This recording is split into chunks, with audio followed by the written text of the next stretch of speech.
Hello and thanks for joining the Thursday edition of Journalist Hangout. I am Veronica Danik-Boy. It is about 64 days to the conduct of the 2019 elections in Nigeria. As events leading to the all-important polls unfold, we will always be here to keep you informed. Today on the program, Saraki demands credible polls from INEC and security agencies as U.S. urges presidential candidates to honor peace accord. Court of Appeal confirms Rivers APC won't field candidates for 2019 elections. Ogun PDP crisis worsens as seconders Kashamu exchange words, and later on the show, 22 killed in fresh Zamfara attack. I will be hanging out with Babajide Kolade Utitoju and Tunde Abaton. Gentlemen, thanks for coming on the program. Thank you so much. Journalist Hangout starts now.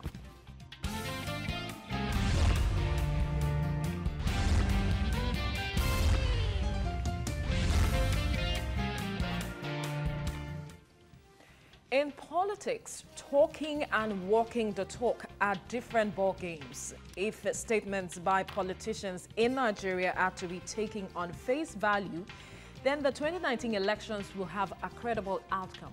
Almost all the major actors are calling for free and fair polls. The Senate President Bukola Saraki joined the league by urging the Independent National Electoral Commission, that's INEC, and security agencies to ensure that the 2019 elections are conducted in a free, fair and transparent manner.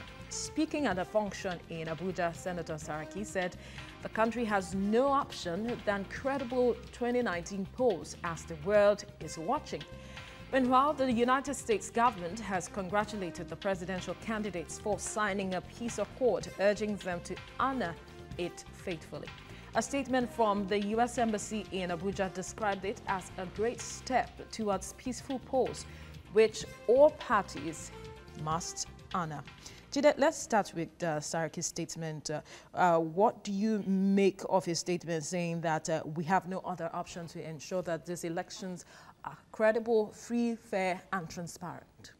I agree with him. Every Nigerian should look forward to that day when we can actually have elections that we can describe as free, credible, and transparent, because that's the only way that we can guarantee that the people we put in power would behave themselves. If our elections become credible, we will have a succession of good leaders, because those leaders will know that if they do not work for the people, after 4 years, they will be kicked out of power or kicked into touch, as it is said in football. So any Nigerian who wants the progress of his country should hope and pray for elections that we can vouch for their fidelity. It's not Saraki alone that wants to see credible elections. I want to see credible elections in my time. I want a situation in which we will be able to improve our democratic processes the way some of the countries around us have improved their democratic processes, and then elections will be like carnival. I long for that day when we will no longer shut down our country because we are doing elections, because that's really antiquated. I don't know anywhere in the world where you shut down a country because elections are taking place. People should be able to go to work. In Ghana, they go to work even on election day. People should be able to go to work on election day. When transparent elections become a culture in our country, the issue of bribery, vote buying, as we are seeing, will not happen. But what we are seeing that should actually disturb, that should be troubling to every Nigerian, is the fact that vote buying has literally become the order of the day. Yeah. It's getting worse and worse. INEC was explaining that people put money, they slice a bread into two and put money inside, and then give bread to people on election day. So you eat the bread and you take the money that is in between. yes. So Sandwich.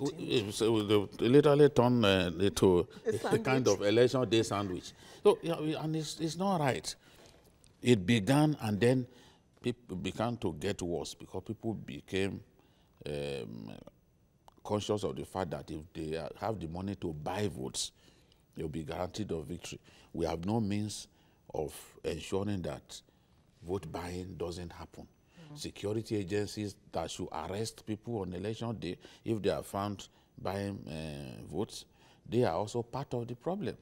Even INEC staff, sometimes I saw a video from one of the states in the Northeast where an INEC staff was actually the one giving them money.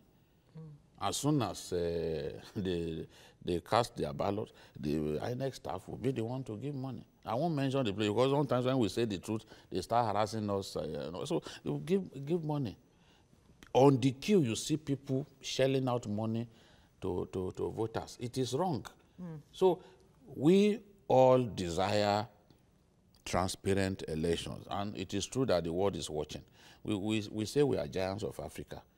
People should feel the fact that we are giants in virtually everything we do, including our electoral process. And elections should not be rigged. The ruling party should not rig election, whether at state level or local government level. I've given people, on this program, I've given the example of ANC in South Africa, where some of the heroes of the anti-apartheid struggle were born, Nelson Mandela Bay. They lost the municipal elections to opposition parties, but they didn't go ahead to rig the election. They allowed the result to stand. All right. So that's what I desire for my country. Okay. Like we rightly said earlier, Tunde, that if in politics, talking and walking the talk are two different ball games, and if statement by politicians in Nigeria to be taken on face value, then the 2019 elections will have a credible outcome. We've had statements like this several times. Well, I think basically the problem with us in Nigeria is that no serious-minded Nigerian will take a politician serious.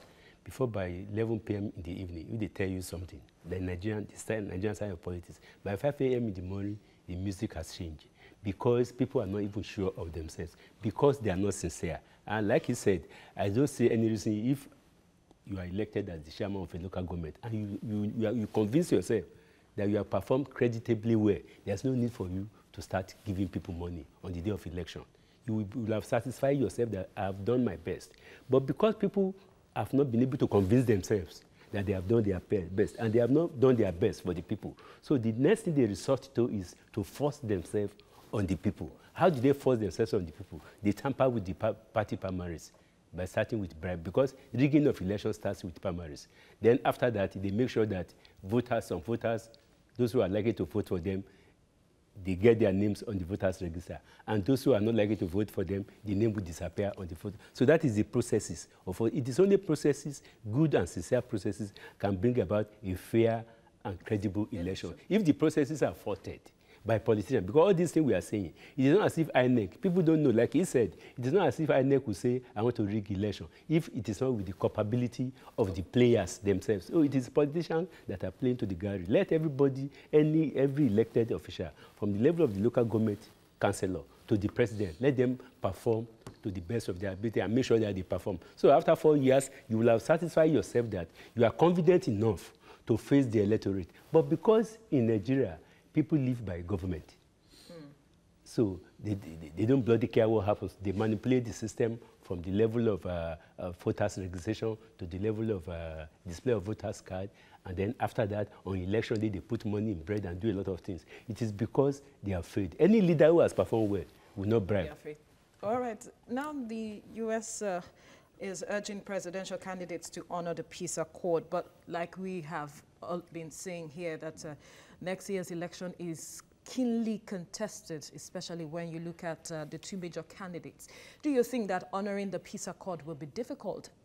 Because in 2015, we saw what happened. Can we have a repeat of what happened in 2015? Yes, we can have a repeat. And in terms of people's conduct, we can actually have a better 2019 elections. The leaders, the people look at the leaders. If the politicians continue to use damaging rhetorics, fighting words, and all that, there's no way that it won't negatively impact on their supporters. Their supporters will want to take up arms against perceived opponents. If you mount the soapbox and you are threatening fire and brimstone, you are threatening people with death, saying all kinds of things, that has to stop. And it's a good thing that the international community is piling the pressure on Nigerian journalists, because they did that so well in 2015. The ICC, the American government, you know, the EU, they all jumped in to ensure that violence in the 2015 election was minimal, because not only did the ICC threaten politicians who incited people to violence with jail, they also reminded Nigerians that they cannot afford to go the way of Kenya, you know, where the abhorrent rhetorics of politicians led people to take up arms against one another.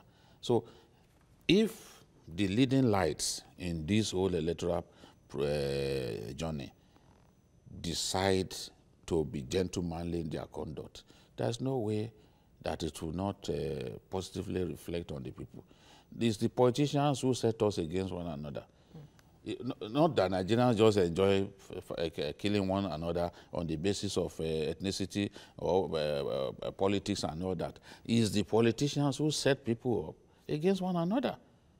If they fail to do that, if they are encouraging their supporters to vote for peace, I can assure you that that's what we will have. You saw the way the governor of Sokoto State was speaking yesterday on the program. He said, we should not kill people. People should not go to campaign grounds and expect to be killed. Let's have peace. Let's keep the peace. And that's the message from Abdulsalami Abubakar, because that's the man who gave Nigeria democracy. Yeah. He was a military president. He gave us democracy, so he knows the value of and the implication of losing it. So let our politicians play by the rules. If they play by the rules of the game, honestly, it will percolate down on the voting public. Quickly, your final word on this, because we I think, like you said, I think politicians should also not make seeking public office a matter of life and death. That if you don't win election this year, you must win by all means necessary. If our politicians have that kind of attitude, then there won't be stability, because violence and election rigging and manipulation leads to instability. And when there's instability, there won't be development. And when there's no development, the people, there will be mass poverty all over the place. So don't let our politicians imbibe the spirit of win or lose. You should not say sportsmanship at any point in time. Not do or die affair. Do or die affair brings about violence. All right, let's move on now. It is said in Yoruba-speaking part of Nigeria that when two willy friends engage in eating vegetable soup, they will in no time be left with nothing but watery bowl. The political situation in the camp of the All Progressives Congress, APC, in Rivers State is getting to a point where no one benefits. On Wednesday, the Port Harcourt Division of the Court of Appeal confirmed that the APC in the state will not field any candidate for the 2019 elections. The special panel of the court, chaired by Justice Abubakar Yahaya, dismissed the appeals filed by the factional APC governorship candidate Tonye Cole and the SAC State Party chairman Ujukaye Flag Amachiri for lack of merit. Instead, it confirmed the High Court judgment of Justice Chinwendu Nwogu in October that the state has no ward, local government and state executives. So what next for the APC in Rivers State? Now, Jide, from Zamfara, now we are faced with Rivers State fielding no candidate. What is the implication of all of this first for the party before we come to what next for Rivers State? Yeah, I think that first and foremost, we cannot foreclose the possibility of Rivers State APC still producing candidates for those elections. What is the Supreme Court that has the final say, and this matter is here to get to the point where the Supreme Court will take a decision. But it's disturbing all the same, because we know that in many cases the final court takes seriously the verdict of the appeal court. So because the lower courts will have gone through trial, so they look at the record of proceedings and all that and taking their decision. But one thing is certain, which is also disturbing.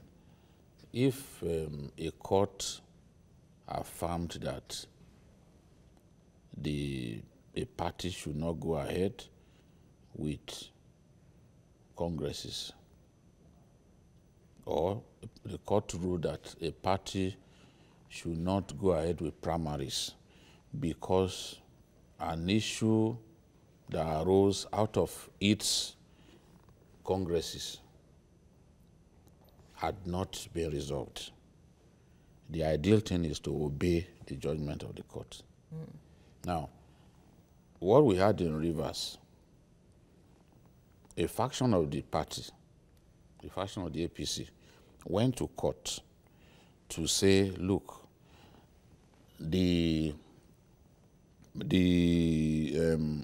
executive that emerged out of the congresses of the party was illegal, and he wanted the matter resolved, because whatever they did, that ESCO, what it wanted to avoid was for that ESCO to be allowed to conduct primaries.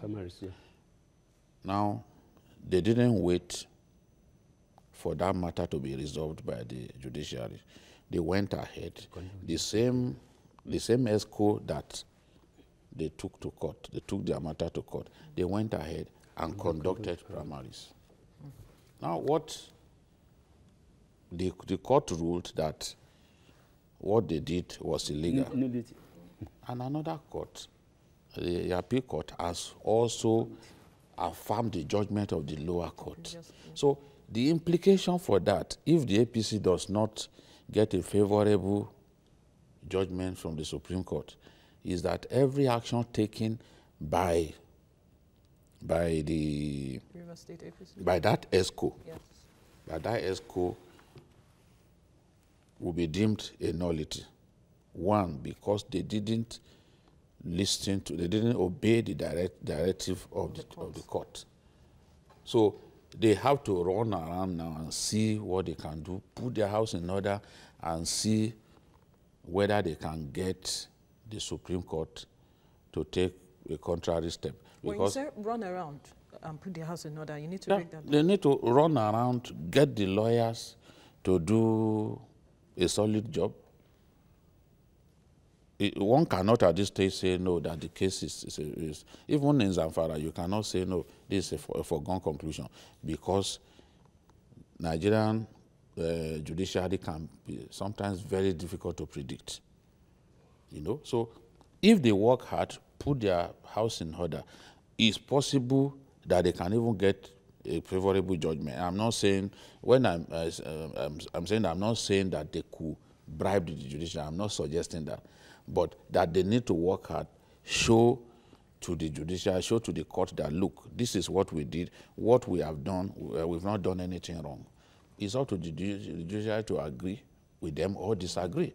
It is at the point when the Supreme Court has either agreed or disagreed with them that we can now say, yes, a final pronouncement has been made, which will probably say, oh, Rivers APC, you cannot produce candidates for this election. And hopefully, maybe in January, those judgments will come. There are so many cases involving Rivers State, and a lot of them have reached the level of the Supreme Court now. So hopefully in January, there can be a resolution of this matter. Tony, what do you see in the end for all of this back and forth? Because, like Jide rightly pointed out, there was a ruling that was not obeyed. And here we find ourselves. Nobody seems to be gaining in all of this. There's a saying that anybody that failed to learn from the lessons of history, they will relive it. You could, I don't know whether you can remember that Amaechi became governor because the process that threw up the poison, the saver, was declared faulty by the court, because the process on which he emerged as the governorship candidate was faulty. And then at the end of the day, Amaechi became governor because it was his own process that was deemed to have been right. In all these things, I think what we are going through is that we are also going through, we are testing democracy. We are also deepening democracy. We are testing the rule of law. We are testing the judiciary, because the judiciary at every point in time will always remain. And it will be the arbiter between the litigants on all parties. The essence of any political party to have a constitution is to also allow that constitution to be tested in the court of law. Those people who took the APC to court in Rivers State, they took the party to court because they believe that the party has refused to respect its own internal law. And on the other side of it, while we should allow the judiciary to have its way and interpret between the two contesting sides, we should also know that it is also a failure on the part of the internal mechanism, conflict resolution mechanism within the APC, that the matter can go ahead. Because I think if there is solid internal conflict resolution mechanism, the faction that conducted that primary would not have gone ahead to conduct it in the first instance. And having failed at the level of the party, I think we should be magnanimous not to allow the judiciary. If the APC is unable to have candidates in Sambara and Rivers State, it is good for democracy. But in 4 years' time, yes, it is good for democracy. In 4 years' time, they will learn from it. Let us allow democracy. You know, like Justice Elias said, he said that the problem with Africa is that we are impatient with democratic principles. Let us follow democratic principles. People of South Africa were able to summon that thing because for over 80 years, they were under minority rule. They have tested themselves. All the major parties have gone through a lot of processes. They have gone through some people betraying the cause, some people retaining within the. So by the time they had majority rule in South Africa, they are used to testing the internal mechanism of the political party.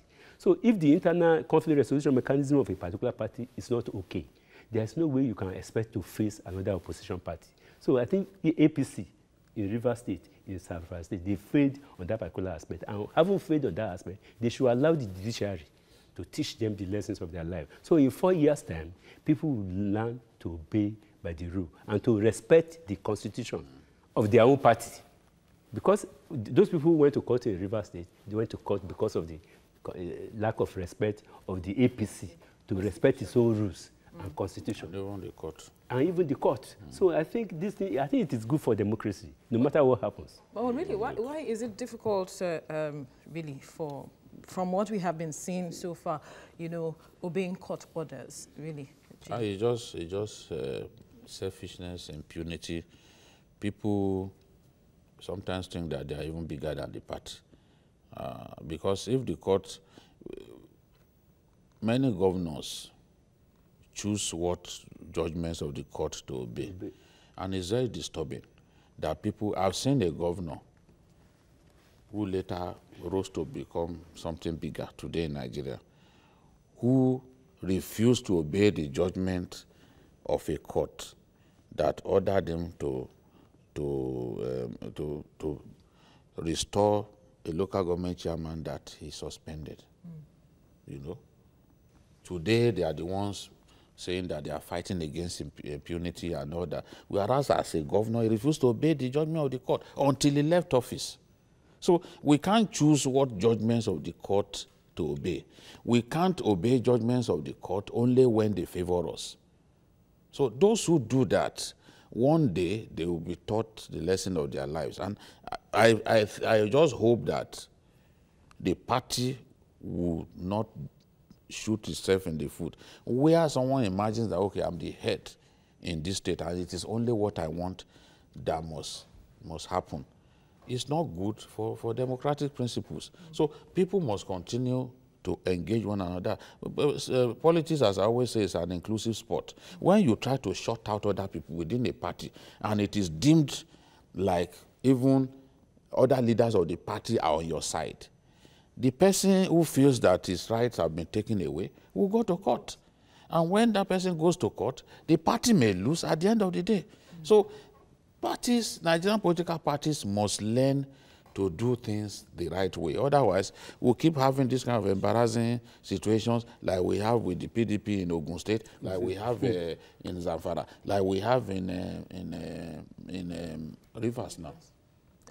So now, can the National Working Committee really do anything to resolve this matter? Because last week we had a discussion where Magnus Abe was saying that the issue here is not really about the primaries. There was an agreement, and some other persons decide to, renege on this agreement. Well, like I said before, so far the cat was let out of the bag. It is very, very difficult for you to now begin to chase.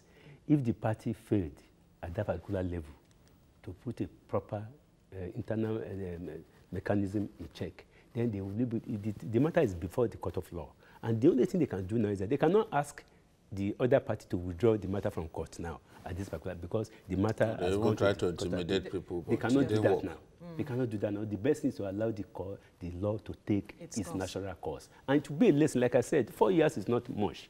It will be a lesson for all political parties to learn to respect themselves. The truth is, it's not as if there is no internal mechanisms for resolving disputes.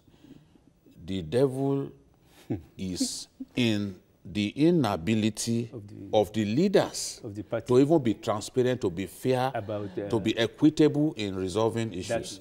And once you are unable to show that you are transparent, you'll be fair to all. Above board. Whatever, even if you like, set up machinery for resolving disputes that is as long as from here to heaven, people will not believe you. They will think that whatever happens, they will not get justice. Yeah. So they will go to the court. And that's what has happened in many of these cases. And what Oshomole tried to do was to intimidate people, threaten them that they will be punished. This, and then the president said, no, we can't stop people from going to court.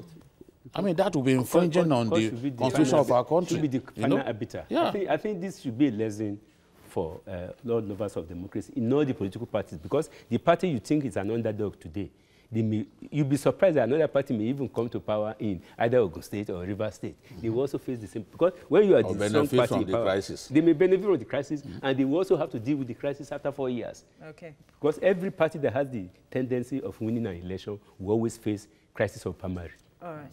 Like we are going through now. All right, when we return, Ogun PDP crisis worsens as Secondus Kasham exchange words. Stay with us.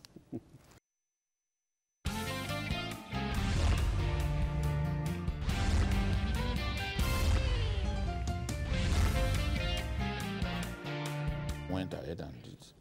All right, you're watching Journalist Hangout, and joining us now is Adekunle Yusuf. Thank you for beating the traffic and making it. You didn't really beat the traffic. The traffic beating. But last you're here. It was body slammed by the traffic. I can't imagine. But thank you for coming. Anyway, let's move on now. Rather than abating the crisis rocking the Ogun State chapter of the People's Democratic Party, PDP, is heading for the rock. Instead of towing the path of reconciliation, the man in the eye of the political storm, Senator Buriji Kashamu, and the PDP National Chairman, Priest Uche Secondus, are engaged in verbal war. The PDP had described Senator Kashamu as an interloper and imposter. But the fractional governorship candidate in the state faulted Secondus for describing him as an All Progressives Congress APC agent. He said, as the national chairman of the main opposition party, Secondus is supposed to be a leader that will unite party members. But before the discussion, let us whet your appetite with this comment from Ruben Abati.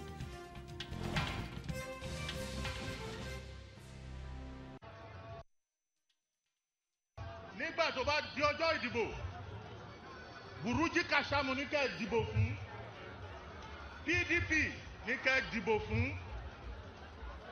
Awuyewuye tí wọ́n bá ń ṣe, tí wọ́n bá ti ń ṣe awuyewuye wọn, ẹ sọ fún wọn pé elélùbọ́ wọn tó ń fojú di atẹ́gùn. Kí ló máa ṣe? Ó máa ṣe sàárà lásán ni. Lọ́jọ́ ìbò, eku ń lérí, ológbò ń lérí. ìpàdé di ọjọ́ ìbò. All right, that's Ruben Abati there speaking, but we need an interpreter for this. Jide, would you do us the honors? Well, we actually edited some of what Ruben said, because when I listened to it, I couldn't believe it was Ruben talking, because he said some things that we dare not play to the viewers. And I called him. I said, "Doctor, were you the one that tape?" He didn't even allow me to finish asking the question. He said, "Yes, it's me." I said everything. And I'm like, politics can really change people. Change people. It's, there's a bit of hate speech and things that little boys and girls shouldn't hear, even in that short clip. So, but it reflects the fact that the PDP is thoroughly torn apart in Ogun State, because Ruben is the deputy governorship candidate of the Kashamu faction, and it is that faction that the INEC recognizes. INEC sometimes surprises me, because by its own procedures, INEC is not supposed to take a list from the state chapter. But Buruji Kashamu claimed that, okay, we said that a court in Abeokuta had affirmed this faction as the authentic faction, and then INEC went ahead and took the list of candidates from Buruji Kashamu. And that's why Buruji now eventually even installed himself, because he got someone to take his place temporarily, and then later installed himself as the governorship candidate of the PDP. Now, Secondus is angry and saying, "Look, you are an interloper, you are an agent of the APC. But I don't see how he can call Kashamu agent of the APC when he bought more than 200 cars that he painted in PDP color, PDP and Atiku's colors.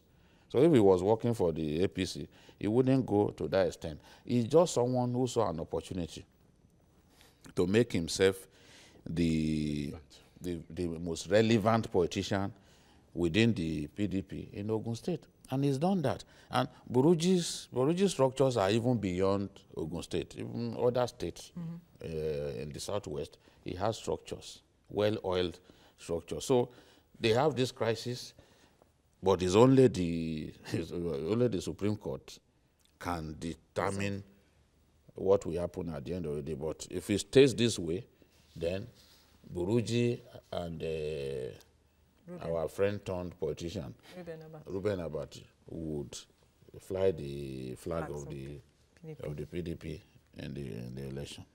All right, I think let's get your views on what's going on, the battle for the soul of the PDP in Ogun State. You see, I always describe Senator Kashamu as one Nigerian who doesn't lose, in the court. I've never seen any case that he lost. Senator Kashamu lost in the court. He has never lost any case. He's a cousin of Atiku Abubakar. Atiku also loves to win in the courts, and he always does. But jokes apart, I'm not really happy with what is happening in Ogun State, because at the end of the day, it doesn't paint us as a people very well. It doesn't show us as people who want democracy. There is no way the two parties can go out of this without suffering some, damage, either Kashamu or the national body. Then some of the strong words, from Kashamu to me, I feel really disappointed, because at the end of the day, the party, one man cannot be a party. And you can never do much without the national leadership of the party. You may win in court. What of the election? The other man that is parading himself as the candidate of the party, the other Adebutu, that House of Reps, man. His own case is that INEC came to observe its own primaries. You know, the national body conducted it and all those things. Then who forwarded Kashamu's name to INEC? Because either in APC or any party, it is the national body that normally forwards, you know. List of names. So there is a lot of things we don't understand in this thing. And our court should look at implications of certain pronouncements they make. Sometimes hooliganism or pronouncements that will promote, you know, one man above everybody. But it's working based on evidence. Well, whatever is the evidence in whatever judgment that you give, when you look at Ogun State, you will see it. When did Senator Kashamu, you know, buy any form? Who screened him? In any political party, there are processes for this. You may say, oh, somebody is sitting for me. Why? That person may have bought form, he may have been screened, but that is not you. That is not you. So, because the party is an institution, you can't be greater than an institution. So, the way Ogun State is going, they are just busy, you know, destroying their chances. They are just busy destroying chances. You know, APC is in another messy, you know, situation in Ogun. So, if the two main parties are deep shit, maybe what Obasanjo just said about what this unknown party, Third force.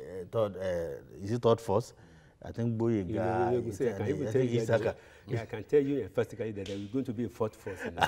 No, it is true. Because now, because the way things are going, APC, PDP, they are busy cutting their own limbs in Ogun State.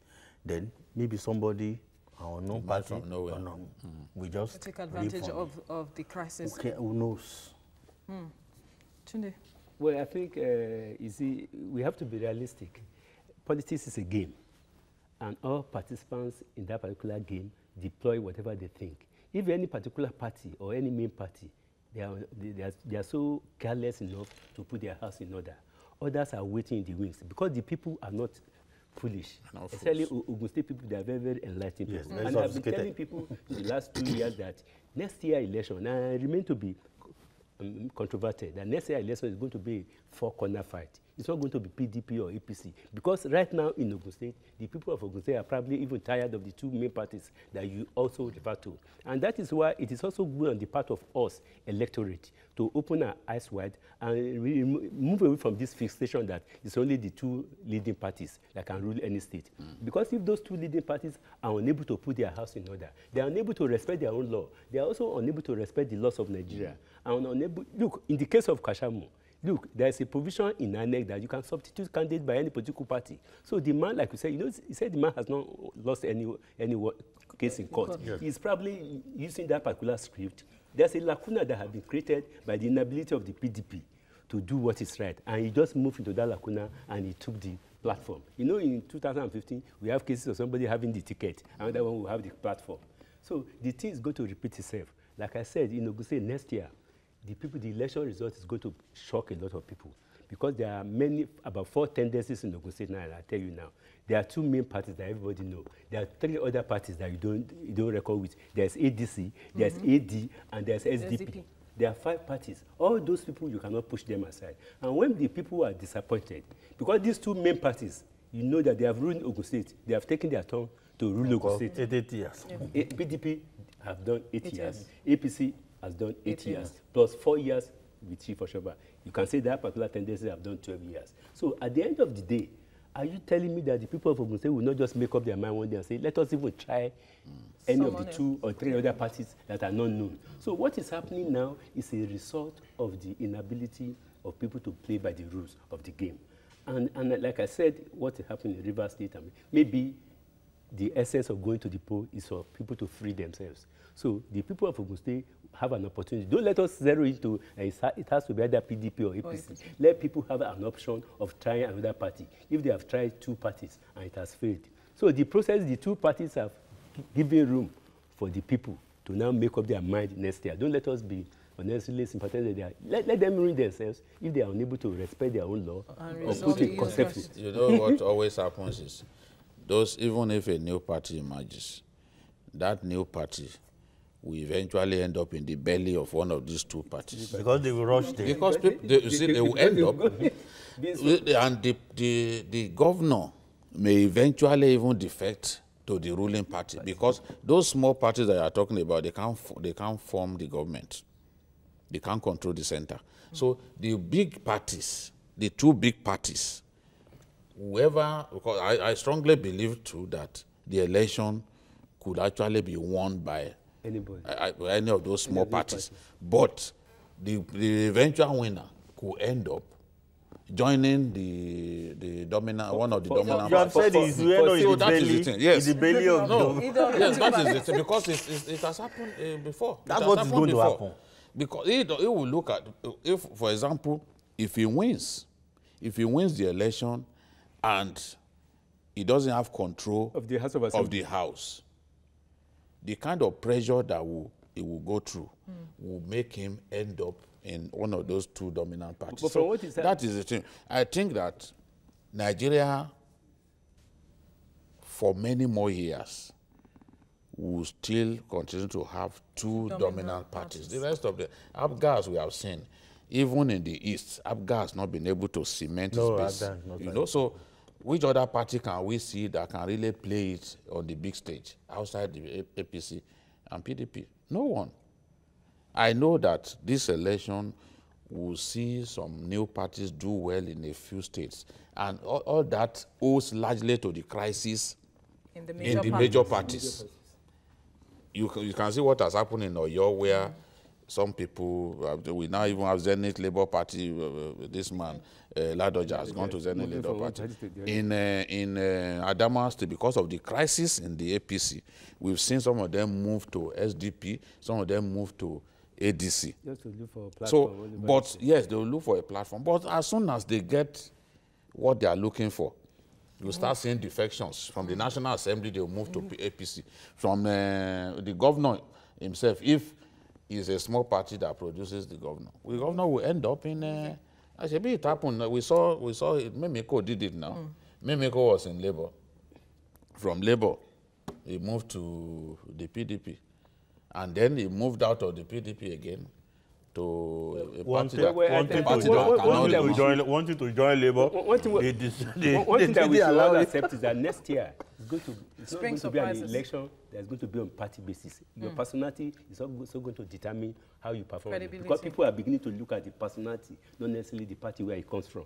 And as for, like Ogun State now, as for House of Assembly, you will see a lot of people that are popular in their small areas that don't necessarily belong to these small parties winning election in the House of Assembly. So I don't want to say that it will be business as usual. Especially in the Southwest states, you are going to see a lot of surprises because people are tired of big parties unable to hold themselves together. We know that it will happen, but the final analysis, what will happen? They will end up with some people like Akala go to smaller parties, but he still didn't stop Akala from going back to one of the dominant parties. And when he's not happy there, he will still leave that dominant party and go to a small one. It's history repeating itself. It's a circle. No? But then, quickly before we move to the next topic, there's been calls, even by Kashamu, that the Senate President and the presidential candidate to wade into the matter. Is there much they can do? There's a case in court, and I think, is it today or yesterday that the court has fixed the date? Yes. January. Okay, January. The other candidate, Adebutu, yes, went to court because he claimed he wasn't party to any of the suits that produced, the judgment that benefited Kashamu and all that. Now, the court will have to look at everything. So what can a Senate president or Alhaji Atiku Abubakar do? Maybe playing down the tone of your abuses and all that. But to say you go and sit down, you come up, that is not going to happen. No, what is likely to happen is if Kashamu wins, at the final court. The PDP have no choice. But they have to work with him. They have to resolve their differences. Already, we've seen him roll out cars. He wants to support Atiku and all that. All right. But if he now wins, you are not going to say he's not a member of your party. He's the candidate of your party. What are you going to do to him? He has never been in any other party. Yes. That's where he's belonged. No, he has never been. You know, he supported Ali Modu Sheriff. Yes. Supported Ali Modu Sheriff. But when a lot of the Ali Modu Sheriff supporters, including Ali himself, people like Ojugo, when they left for the APC, he refused to leave because he had his eyes on the big prize. He knew that that case that had not been vacated, the judgment that he got that had not been vacated, would be useful to him one day. And that's what has happened. So at the point when it became useful to him, he was lying in wait like a bat. Apologies to Fayose. And then he came and replaced the person that was on the original list. So substitution. It's like the thing played into his favor. It was in his favor. All right, quickly, let's go to the final topic. Reporting the senseless killings occasioned by armed banditry in Zamfara State is becoming something of a cliche, yet we owe it a duty to bring such to the front burner. In a fresh attack, suspected armed bandits killed 22 people in Malikawa village, Maradun local government area of the state. Now, residents reported that dozens of unidentified gunmen arrived on motorbikes, firing at them after a hot chase. But where do we look up to for respite? I'll start with you, Tunu. Well, I think once again, our security operatives have been caught napping. And we should all know that the theater of war is a very, very big theater of war. It's not necessarily looking at that part of Northeast where we know they come from. So it is a challenge on our military operatives, intelligence gathering of our military, to be able to. The other time we agreed that the Sambisa forest is about 7 states in Nigeria, and 7 states in Nigeria is about many states in West Africa. So I think we are not deploying the right intelligence gathering, because these things are about intelligence. If they can still go to any state and strike at will, it means, more so, election is very near the corner. I think our military, they have tried. They have really tried in the last, because if it had been some other countries, probably the country would have disappeared by now. But I think our military have to do more to contain, to anticipate all this kind of thing. Yes. Anticipation is lacking in our military. I think in July, the president had asked the deployment of a 1,000-strong military force to tackle the troubling security challenges in Zamfara, but that doesn't seem to have gotten the desired result from the recurring incidences of attacks.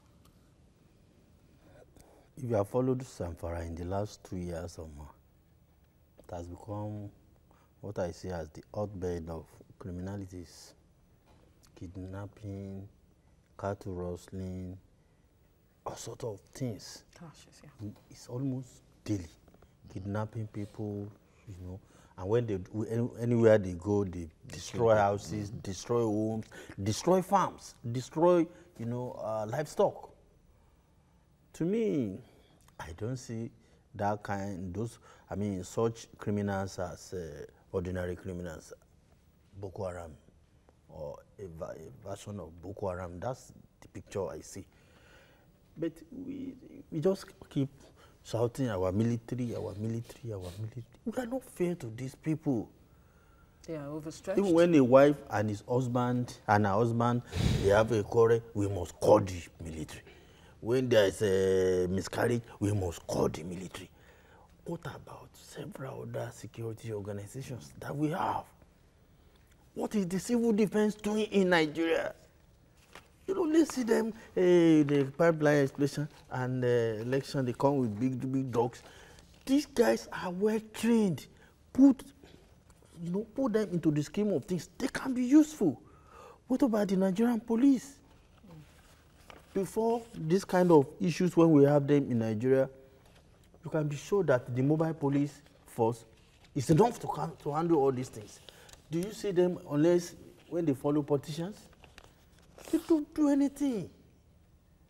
So our security doesn't seem to matter to those in charge. That's the picture I see. Because when you look at the way things happen in Zamfara, I think at a point the governor was like resigning to fate. He's done probably his worst or his best, and he realized that he's unable to, change the things happening in, Zamfara. Where do we go from here? You can deploy 1 million, soldiers in Zamfara. Zamfara is a very big state. All right. To me, our security leadership, they've done enough. They've done enough. But the president does not seem to agree with that point. Well, the situation in Zamfara obviously is a saddening one today, and the humanitarian crisis there is obviously worsening along with all of the situation. But then there has to be a solution to all of this that is going on. No, I think that we just have to keep trying all kinds of ideas. I think that the governor began to work hard late in the day, because now we are seeing him recruiting civilian JTF, trying to get them to replicate what's being done in the Northeast, because the civilian JTFs are unsung heroes in the Northeast. But they are not well equipped. They are not, no, but they are usually the first. You see that when there is a vehicle to check for bombs and all that, they are usually the first to go check. That's why a lot of them, hundreds of them have been killed. But people don't know that they do a fantastic job. And they mesh with people in villages. They are able to sniff danger quickly. And some of them have even been drafted into the army because they have a bit of training working with the military and all that. So in Zamfara, at least 5 local governments are under siege. And I wonder how they want to do elections in those places. Just like about 10 local governments in Borno, where there's real problem. So what we need to do, we've deployed the military. We've seen clearly now with the Zamfara situation that it is not in all cases the military solution. Because the president on July this year deployed 1,000 troops. Yes. And after that, at least 300 people had been killed. Yeah. After the deployment of troops, several kidnappings. It even got worse. Several kidnappings. Now, we sent the Air Force, but those guys now, they've left the hideout where where they were easily identified. They now come to the roadside, picking people, kidnapping innocent girls and boys, and then harassing farmers that, look, you these farmers, if you do not bring 5 million, go and tell your village head, your district head, if you do not bring 5 million, nobody will farm. And they usually send messages to people. You send a message to a community, and they will come. If they say they will come, because they will come with maximum force. Imagine people coming with 100 bikes, and each of those bikes carrying 3 persons, and they are carrying AK-47. There's no defense that you can mount. Even if you put soldiers, they will overwhelm them. They will run away. So this is what is happening. Those 5 local governments, we must find a way to secure our people, especially in vulnerable villages. You know, we can talk about the army all the time. If they don't have enough logistics, if we don't have enough manpower, there's little that the military can do. So we know that we have the problem. We have to sit down. The president needs to convene a security meeting. Let people come up with ideas about how to solve this problem in Zamfara, because they are killing too many people. They're killing too many people. And it has to stop. Yes, we agree. It has to stop. But gentlemen, we must thank you for coming on the show, for your contributions so far. Well, that's all on Journalist Hangout. Join us tomorrow for another episode of the program. You can also watch Journalist Hangout on other platforms showing on the screen and on YouTube at youtube.com/TVC News Nigeria. Our feedback channel is Journalist Hangout at tvcnews.tv. I'm Veronica Dani Boy. Bye for now. God bless Nigeria.